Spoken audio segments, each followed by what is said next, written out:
Bonjour, vous avez choisi la réponse D. Mais d'abord, écoutez la question. Aujourd'hui, dans la catégorie cinéma et séries, il est temps de s'intéresser à un rôle un peu particulier. Qui a joué le rôle de l'Inuit Atuk dans le film qui lui est consacré? Réponse A, John Belushi, à la suite de ses premiers succès. Réponse B, l'humoriste Sam Kinison. Réponse C, John Candy, qu'on a pu voir dans JFK ou Rasta Rocket. Réponse D, Chris Farley, la star du Ninja de Beverly Hills. Bien tenté, mais je reconnais là tout ton vice. Ça ne suffira pas, grand poil. La réponse est bien entendu aucun de ceux-là. Mais il y a un peu de vrai dans chaque réponse, et c'est l'occasion de se replonger dans l'histoire de ce film. À l'origine de tout ça, il y a un livre, L'incomparable Atuk, écrit par Mordecai Richter en 1963. Le livre décrit les pérégrinations d'un Inuit qui décide de se rendre à New York pour réussir dans la vie. Bien entendu, l'apparition d'un personnage décalé dans le monde que nous connaissons est prétexte pour avoir un regard critique sur notre société, mais aussi pour quelques gags. Un petit succès permet au livre d'être adapté au cinéma. Ne manque plus que le casting. Et, pour jouer le rôle d'Atuk, on se retourne vers une star de l'époque, le grand John Belushi.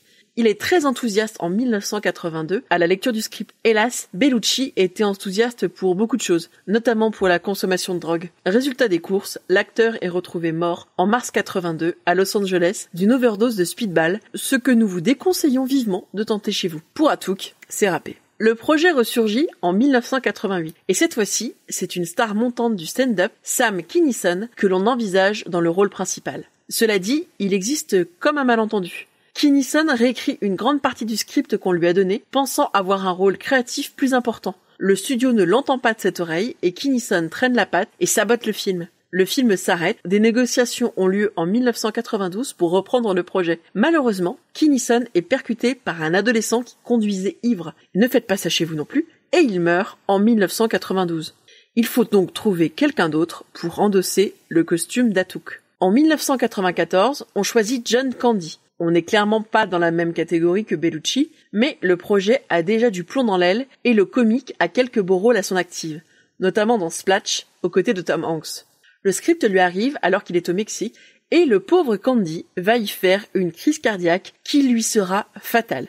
Finalement, c'est Chris Farley, l'inoubliable star du hit Le Ninja de Beverly Hills, qui va s'y coller.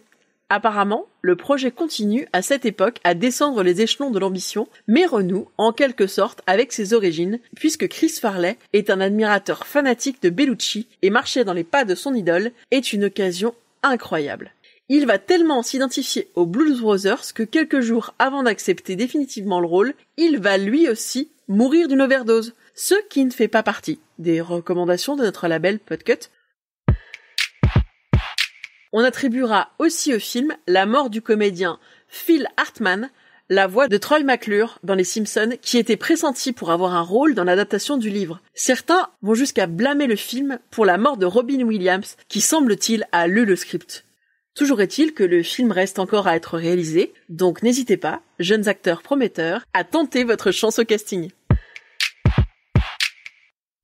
Bravo, c'était la bonne réponse. Pour aller plus loin sur ce sujet, retrouvez les sources en description. La réponse D est un podcast du label Podcut. Vous pouvez nous soutenir via Patreon ou échanger directement avec les membres du label sur Discord. Toutes les informations sont à retrouver dans les détails de l'épisode.